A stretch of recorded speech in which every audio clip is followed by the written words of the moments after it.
house music.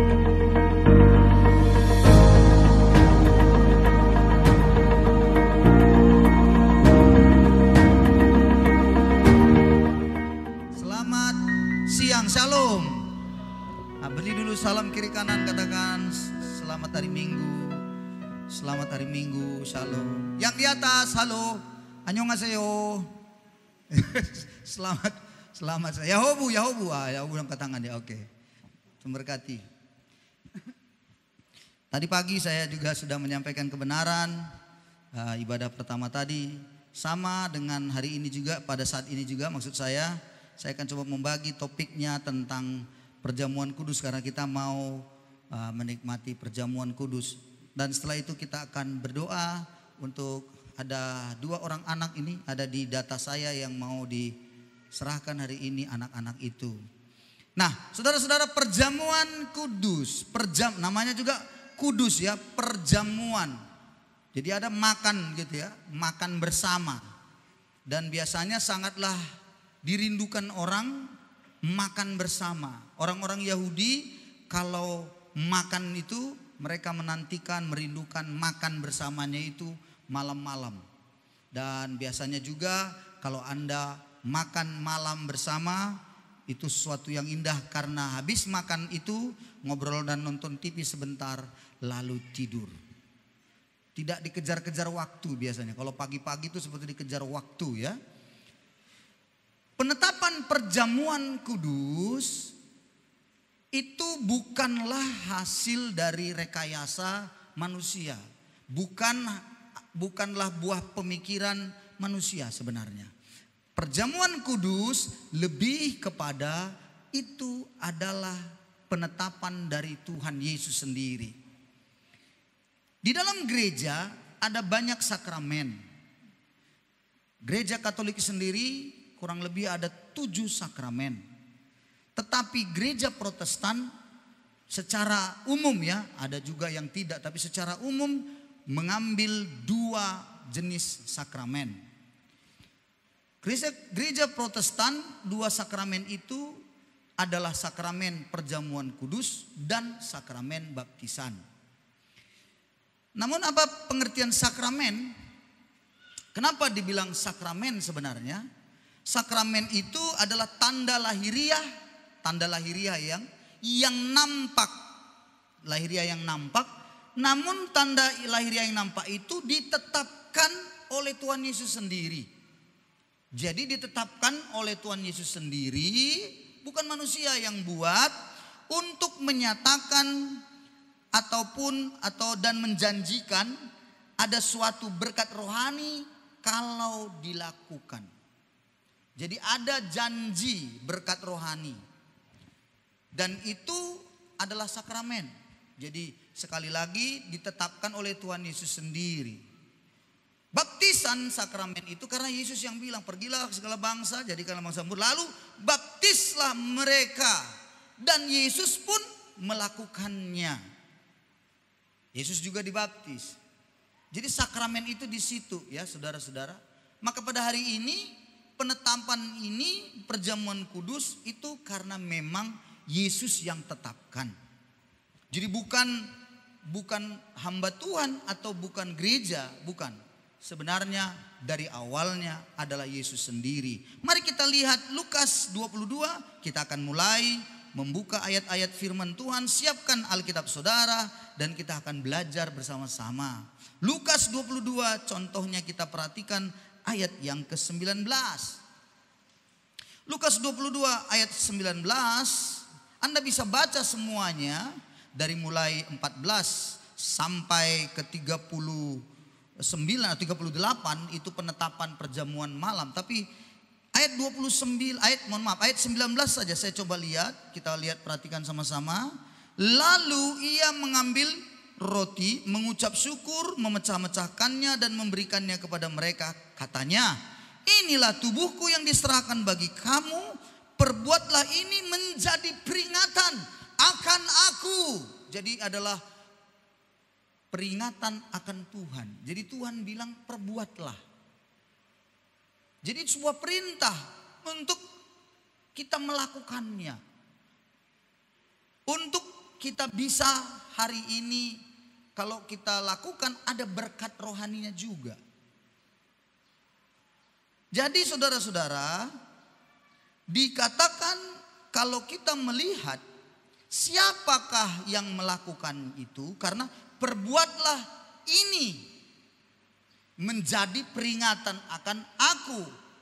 Siapa yang melakukan itu, memperbuat itu lagi? Sebuah pertanyaan mungkin bagi kita, siapa? Yesus sudah naik ke surga, dia tidak ada di dunia ini lagi. Siapa yang melakukannya? Sebuah catatan yang menarik di dalam 1 Korintus pasal yang ke-11. Mari kita coba cek lagi, lihat sama-sama. 1 Korintus pasal yang ke-11 ayat yang ke-23. 1 Korintus pasal 11 ayat 23 sampai 32 nanti kita baca. Tapi pelan-pelan kita akan lihat. Ayat 23. Dengarkan saya dan lihat ayat Alkitab itu pada Alkitab saudara. Sebab apa yang telah kuteruskan kepadamu. Nah, Rasul Paulus berkata kepada jemaat Korintus, apa yang telah kuteruskan padamu. Kuteruskan. Berarti sebelumnya ada.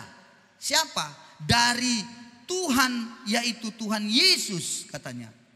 Pada malam waktu ia diserahkan, mengambil roti.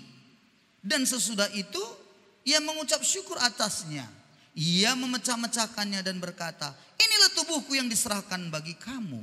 Perbuatlah ini menjadi peringatan akan aku. Diulang lagi oleh Paulus.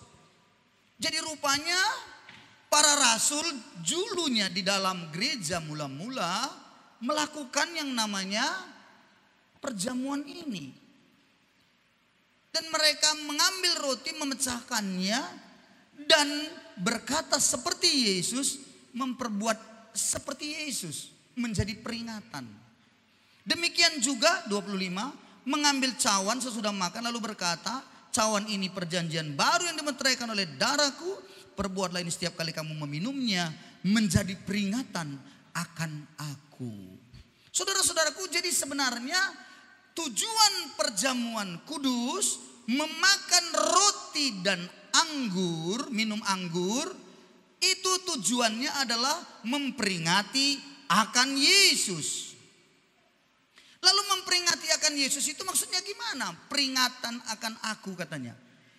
Memperingati akan Yesus itu apa? Memperingati bahwa ayat itu berkata, satu tubuh tadi roti tubuhku yang dipecah-pecahkan. Jadi tubuh dan anggur itu darah Yesus tercurah untuk kita. Jadi tubuh dan darah Yesus, roti dan anggur itu berbicara tentang pengorbanan Yesus di kayu salib. Jadi Bapak Ibu saudara-saudara, ingat baik-baik, perjamuan kudus berbicara tentang karya salib Kristus yang harusnya kita renungkan. Amin. Harus ada, kita hayati, kita imani dalam diri ini. Itulah perjamuan kudus yang harus kita mengerti. Saudaraku, pada waktu Yesus datang ke dalam dunia ini, apa rupanya tugas Yesus itu yang mau dia lakukan? Di dalam kitab Injil sinoptik, yaitu Matius, Markus, Lukas, Yohanes. Dalam keempat Injil ini Anda membaca secara umum saja, secara spesial kalau kita baca kitab Matius misalnya, nanti kita lihat ayatnya. Ada dua tugas Yesus yang dia lakukan di dalam dunia ini. Matius pasal yang, perhatikan bersama dengan saya, 20 ayat 28. Kita tahan dulu ayat yang tadi ya. Kita tahan dulu 1 Korintusnya. Matius pasal yang ke-20 ayat yang ke-28. Dikatakan bahwa anak manusia datang, apa katanya? Bukan untuk dilayani. Jadi anak manusia datang, Yesus datang ke dalam dunia. Dia mengerjakan dua hal penting. Yang pertama, melayani, bukan dilayani.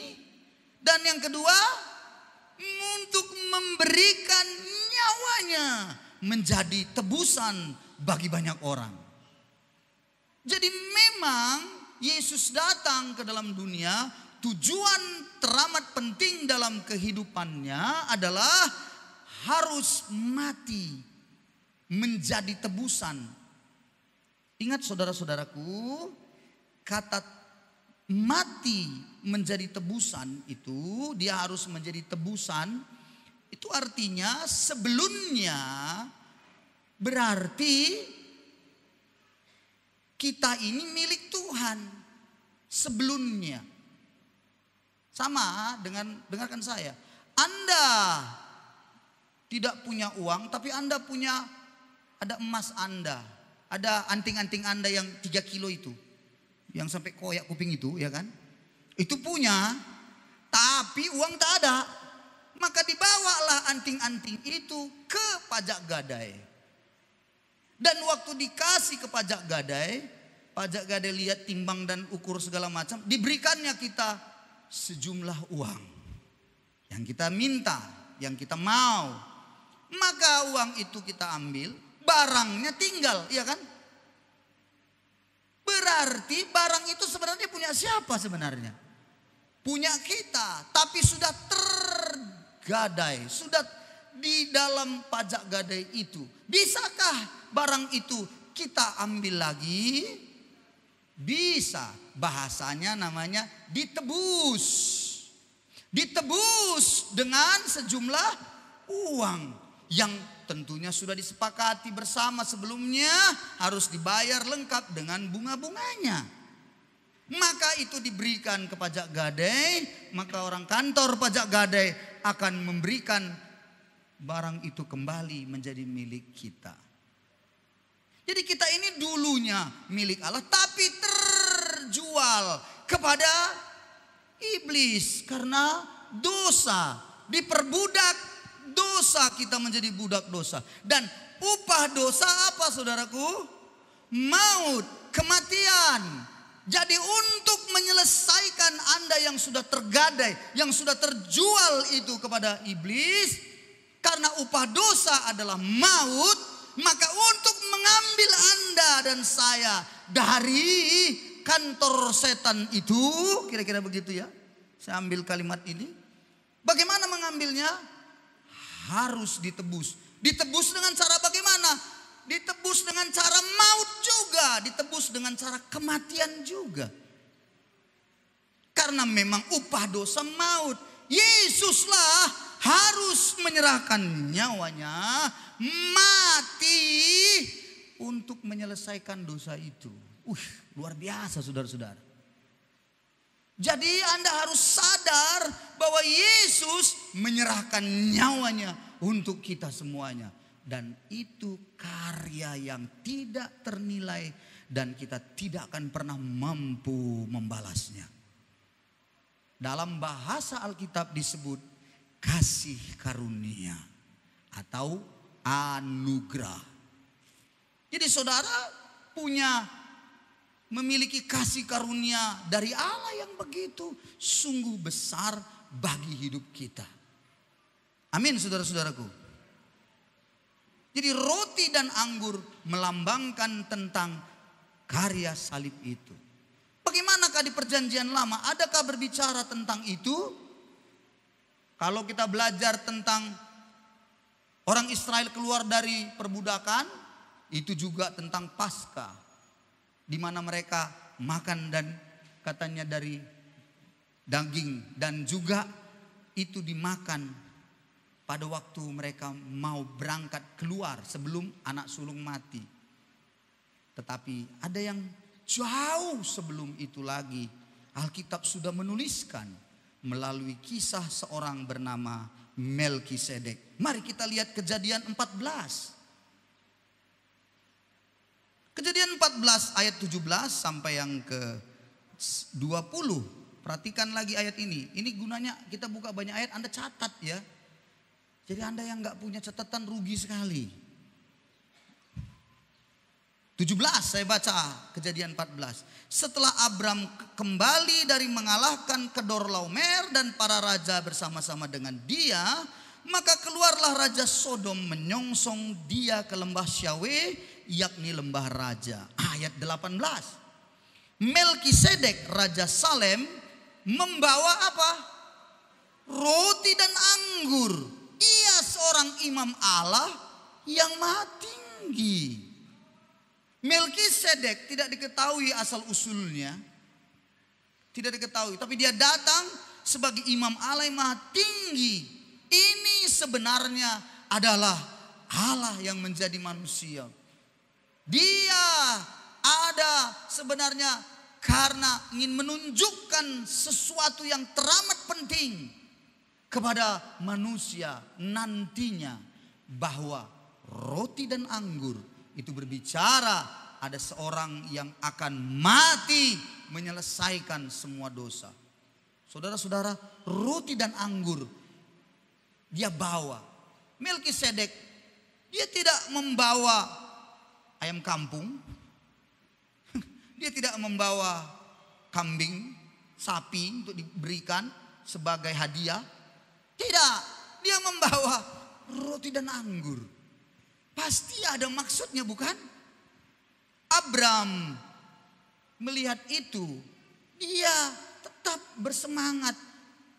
Apalah kalau misalnya kalau dibilang roti dan anggur begitu, apalah itu ya. Bagi Abram banyak roti di rumahnya, anggur bisa gampang. Tapi ini spesial dibawa oleh imam Allah yang maha tinggi. Dan itu sangat penting sekali. Dan ayat 19. Ia memberkati Abram, katanya. Diberkatilah kiranya Abram oleh Allah yang maha tinggi, pencipta langit dan bumi. Diberkatinya. Karena dia adalah seorang imam. Siapakah yang menjadi imam sampai hari ini di dalam sorga untuk kita? Itulah Yesus kita yang menjadi pendoa syafaat untuk kita juga. 20 ayat 20-nya berkata, dan terpujilah Allah yang maha tinggi yang telah menyerahkan musuhmu ke tanganmu. Apa yang dilakukan Abram ketika dia sudah mendapat berkat itu? Lalu Abram memberikan kepadanya 1/10 dari semuanya. Disinilah bicara persepuluhan itu. Maka saya punya sebuah keyakinan antara perjamuan kudus dan persepuluhan itu merupakan satu hal yang tidak bisa terpisahkan. Maksudnya apa? Abram sadar akan karya, bagaimana dia memperoleh kasih karunia dari Tuhan. Dan kalau kita di dalam perjamuan kudus memperingati karya salib Kristus itu, dan Abram sangat menghargai akan hal itu. Dia menghormati betul-betul imam Allah yang maha tinggi ini. Maka yang dilakukannya adalah dia memberi persepuluhan kepada imam Allah yang maha tinggi itu. Jadi memberi persepuluhan sebenarnya bukan karena dipaksa. Harusnya dari sebuah pengertian di dalam diri Anda bahwa Anda memberi karena menghormati Tuhan yang sudah memberikan Anda kasih karunia-Nya yang besar dalam hidup Anda dan saya. Amin, saudara-saudaraku. Amin. Ya. Saya lanjutkan lagi kembali kepada 1 Korintus tadi. Coba perhatikan, kita kembali ke sana lagi pada pasal yang ke-11, ayat yang selanjutnya. Coba Anda perhatikan ayat yang selanjutnya lagi. Ayat yang ke-25 tadi sudah, 26 sekarang. Perhatikan baik-baik. Sebab setiap kali kamu makan roti ini dan minum cawan ini, kamu memberitakan kematian Tuhan sampai Ia datang. Jadi waktu kita melakukan perjamuan makan roti dan minum, kita sebenarnya diminta Tuhan memberitakan tentang kematiannya, pengorbanannya di kayu salib, Di mana tadi saya katakan bahwa kita itu ditebus. Dia menyerahkan nyawanya menjadi tebusan bagi kita semuanya. Sama dengan 1 Petrus pasal 1 ayat 18-19 berkata, kamu ditebus bukan dengan barang fana, bukan dengan emas perak permata, tapi karena darah Yesus yang mahal. Jadi saudara dan saya harus tahu bahwa kita ditebus dengan darah Kristus yang mahal. Halo Bapak Ibu Saudara, saya tanya saudara hari ini, Anda mengerti enggak akan hal ini dulu? Anda menghayati enggak akan hal ini? Kalau Anda enggak ngerti dan Anda enggak menghayati, enggak ada gunanya Anda bicara tentang perjamuan kudus. Enggak ada gunanya. Sia-sia. Orang seringkali mau mati disuruh perjamuan kudus. Coba, udah mau mati bagaimana dia mau mengerti lagi tuh? Udah mau mati. Aku berapa kali dipanggil udah mati. Perjamuan kudus Pak, perjamuan. Seolah-olah perjamuan kudus ini mengantarkan dia mati. Ya Tuhan. Nanti kalau kita baca ayat selanjutnya, engkau akan mengerti. Tapi kalau nggak dilakukan, katanya apa tugas pendeta itu melakukan perjamuan? Iya tugas pendeta. Tapi menurut kebenaran ini, dia harus tahu mengerti. Bukan salah-salah. Kerjanya pun tukang mabuk, istrinya pun ditamparinya.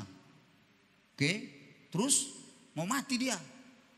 Keluarganya memanggil saya. Kita buat perjamuan kudus Pak. Untuk apa? Supaya dia mati. Bukan.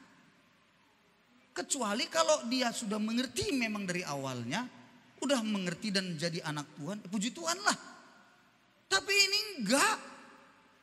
Ke gereja pun tak pernah dalam hidupnya. Masya Allah. Astagfirullah. Repot. Saudara-saudara harus mengerti. Kita lanjut. Ingat ya saudara. Jadi kita itu harus dengan pengertian. Katakan amin. Bilang dulu kanan-kanannya, bilang dulu kiri kanannya. Perjamuan kudus dengan pengertian, bilang. Amin ya, dengan pengertian ya. Oke, kita lanjut. Perhatikan baik-baik ayat 27. Nah ini dia nih ayat 27, perhatikan baik-baik. Jadi ayat 27. Barang siapa dengan cara yang tidak layak makan roti dan minum cawan Tuhan, ia berdosa terhadap tubuh dan darah Tuhan. Karena itu hendaklah tiap-tiap orang menguji dirinya sendiri dan baru sesudah itu ia makan roti dan minum dari cawan itu. Karena barang siapa makan dan minum tanpa mengakui tubuh Tuhan yang mendatangkan hukuman atas dirinya. Hei, halo. Jangan anggap remeh. Makanya saya suka bilang orang yang mau makan perjamuan, kalau bagi saya, kalau kita sih kalau dia belum DK1 sebaiknya janganlah. Masih anak-anak ya kan, belum tahu, jangan, dia nggak ngerti dia itu. Tapi kalau Anda sudah ngerti hari ini, walaupun belum ikut DK1 dasar kekristenan, ya oke lah, nggak apa-apa. Tapi harus Anda mengerti, sudah lahir baru Anda, luar biasa itu. Kata ayat 27, perhatikan ayat 27. Barang siapa dengan cara yang tidak layak, apa maksudnya tidak layak? Saya lama merenung, apa ya tidak layak ya? Bagaimana ya? Lalu ayat 28 bilang tiap-tiap orang dalam menguji dirinya. Aku layak gak ya? Tidak layak gak? Gitu ya. Apa maksud tidak layak? Saya coba mengecek terjemahan-terjemahan lain. Ini kan terjemahan LAI ini kan terjemahan baru yang ada pada kita. Secara umum orang di Indonesia menggunakan Alkitab terjemahan terbitan LAI, Lembaga Alkitab Indonesia. Tapi juga kita bisa cek terjemahan yang lain. Saya coba untuk melihat di dalam terjemahan bahasa Inggris, dia menggunakan hampir sama. Dia menggunakannya kata hampir sama. Therefore whoever eats this bread or drink this cup of the Lord in an unworthy manner. Unworthy, di situ dibilang unworthy itu ya, worthy itu layak, pantas, ya sama, tidak layak. Unworthy manner will be guilty of the body and blood of the Lord. Jadi sama, itu dalam terjemahan bahasa Inggrisnya. Terjemahan yang lain, terjemahan bahasa Jermannya, ini luar biasa nih, bahasa Jerman yang apa susah pun ada juga di sini. Berdae, ini terjemahan bahasa Jerman. Simanga roti zoaya basamadu agu zoaya, bazi tengalala sinangea, tengalala sinangea. Apa itu? Bahasa Jermannya, saya nggak ngerti itu. No masalah ia bambotu awa baadre zoaya, itulah, itu Anda mengerti lah itu. Karena itu pakai bahasa Jerman. Si tengalala sinangea katanya. Terjemahan yang lain, dalam terjemahan yang lain, dalam bahasa Indonesia yang lain, tapi terjemahan yang lain, dikatakan begini. Jadi, jika ada orang makan roti atau minum dari cawan Tuhan dengan tidak menghormatinya, ia berdosa terhadap tubuh dan darah Tuhan. Tidak menghormatinya. Apakah itu termasuk sinangea itu? Saya tidak tahu, Anda lah yang mengerti dalam bahasa Jerman. Pasti sudah ada mulai. Orang-orang tua pasti mulai. It's okay, nggak apa-apa. Itu saya coba membuka yang lain. Ada terjemahan yang lain lagi juga gitu, BSD. Jadi orang makan roti dan minum anggur dengan cara tidak menghormati Tuhan. Nah itu juga sama. Maka saya mengambil sebuah kesimpulannya begini. Jadi waktu Anda ingin makan perjamuan, Anda harus punya sebuah pengertian yang dalam. Sehingga Anda menghormati Tuhan karena karyanya itu. Anda menjadi orang yang takut akan Tuhan. Ada terjemahan yang lain, saya coba baca. Oh ini. Jadi, ini ada TSI ya. Jadi kalau dalam perjamuan Tuhan, seseorang makan roti dan minum anggur dengan cara yang tidak takut dan tidak taat pada Tuhan, maka orang itu berdosa terhadap tubuh dan darah Tuhan. Tidak takut akan Tuhan. Oh saudara-saudara, Anda waktu makannya harus dengan rasa hormat pada Tuhan. Akibatnya kalau Anda tidak melakukan itu asal-asalan, apa yang terjadi? Ayat 29 tadi bilang, barang siapa yang makan tidak mengakui tubuh Tuhan, mendatangkan hukuman. Apa hukumannya? Ayat 30. Ini dengar baik ayat 30. Sebab itu banyak di antara kamu yang lemah dan sakit, dan tidak sedikit yang meninggal. Ayat 30.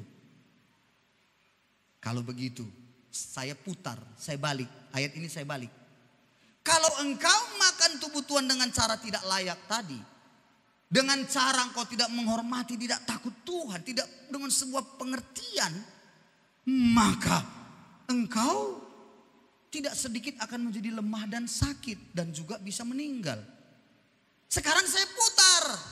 Kalau engkau melakukannya dengan rasa hormat pada Tuhan, dengan rasa takut akan Tuhan, dengan sebuah pengertian yang benar, maka yang lemah hari ini akan dikuatkan, yang sakit akan disembuhkan, dan engkau akan hidup bertambah umurmu, tidak jadi mati. Nggak ada yang tepuk tangan cuma, nggak ada yang haleluya. Harusnya menjadi sesuatu yang yes, amin. Kabar buruknya, engkau yang tidak layak, sakit kau, lemah kau, akhirnya bisa mati. Tapi kabar baiknya, kalau engkau lakukan dengan benar, kau lakukan dengan sebuah penghormatan benar-benar, engkau bisa sehat, engkau bisa kuat, engkau bisa sembuh. Wis, maukah engkau menerima itu? Halo, maukah engkau menerima itu? Makanya ayatnya bilang, hendaklah tiap-tiap orang menguji dirinya sendiri. Halo, hari ini coba kau cek dirimu hari ini. Mengertikah engkau akan karya salib Tuhan itu dalam hidupmu? Ingat ya, sebenarnya kita mati masuk nerakanya kita sebenarnya. Mana ada kita ini semua masuk surga sebenarnya ya. Nengok muka-muka kita aja sudah udah tinggal 2 senti lagi kok dengan neraka. Iya kan? Muka-muka kita kan begitu. Tapi Tapi hanya karena pengorbanan Yesus. Yesus bilang, kau akan mati masuk neraka. Tapi aku yang mau mati. Aku yang mati menggantikan kau. Supaya engkau menjadi orang yang tidak berdosa. Yesus menjadi dosa. Supaya engkau bebas dari dosa itu. Bukankah sebuah sukacita? Halo. Bersukacitalah engkau. Harusnya itulah menjadi sebuah pengertian dalam perjamuan kudus. Bukan supaya nanti kalau makan dia mati masuk surga. Ya, bisa. Kenapa? Kalau dengan pengertian yang benar. Ya, dia bisa sembuh kalau dengan sebuah pengertian yang benar. Bukan kesembuhannya itu yang kau kejar. Halo. Bukan supaya sembuh. Gimana supaya sembuh? Perjamuan kudus aku supaya sembuh. Bukan itu. Itu hasilnya kalau engkau mengerti. Kalau engkau menghormati Tuhan. Kalau engkau mau takut Tuhan di situ. Kan engkau melakukan. Waktu diangkat tubuh Kristus itu. Kau angkat rotimu. Renungkan dan hayati dalam dirimu. Yesus sudah mati di kayu salib untuk saya. Dosaku diselesaikannya. Dan biasanya kalau engkau hayati dengan baik. Kadang-kadang ada orang yang menangis, dia bercucuran air mata. Kenapa? Karena dia sadar bahwa dia sebenarnya enggak layak. Tapi Yesus memberi dia jadi orang yang layak. Dia sebenarnya tidak berharga. Dia adalah seorang penipu, dia seorang pelacur, dia seorang pembohong, dia seorang pembunuh. Apa saja. Tapi karena dia datang pada Tuhan dan mengangkat itu.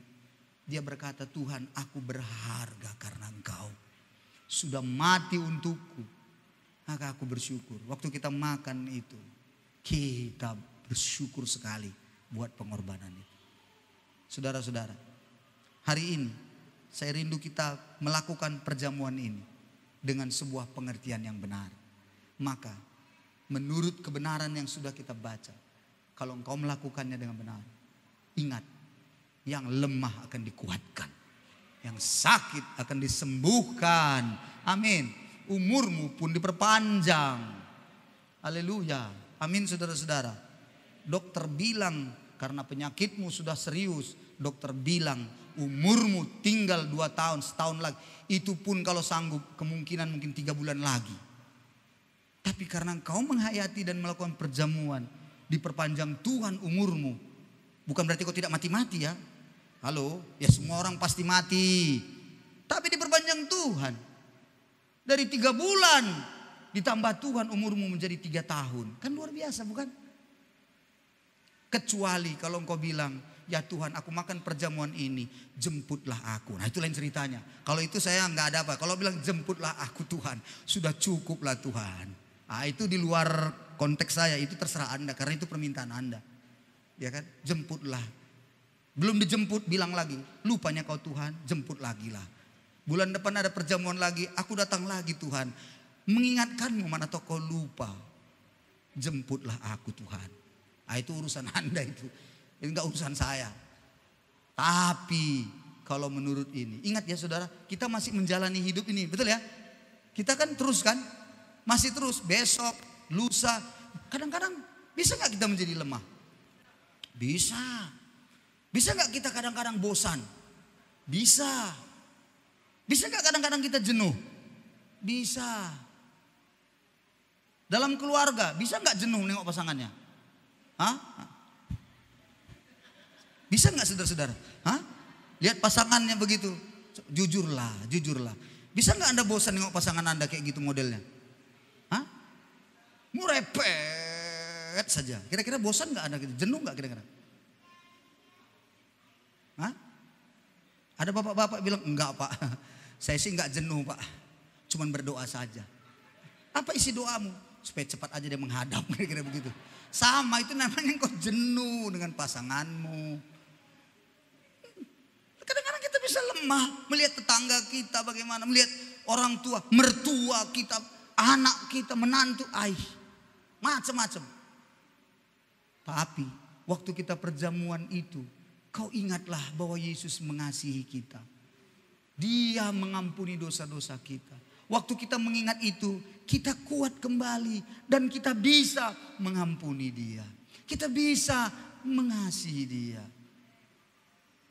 Ingat yang saya katakan minggu yang lalu, kasih kalau bicara mengasihi itu apa? Hah? Mengasihi itu kan selalu bicara tentang sekalipun, bukan jikalau atau walaupun, atau bukan jikalau, bukan seandainya maksud saya. Harusnya adalah sekalipun. Habakuk berkata, sekalipun pohon ara tidak berbuah, hasil pohon anggur mengecewakan, lembu sapi terhalau dari kurungan, tidak ada lembu sapi dalam kandang, domba-domba terhalau dari kurungan. Namun aku mau beria-ria di dalam Tuhan yang menyelamatkan aku. Sekalipun. Bagaimana engkau bisa sekalipun?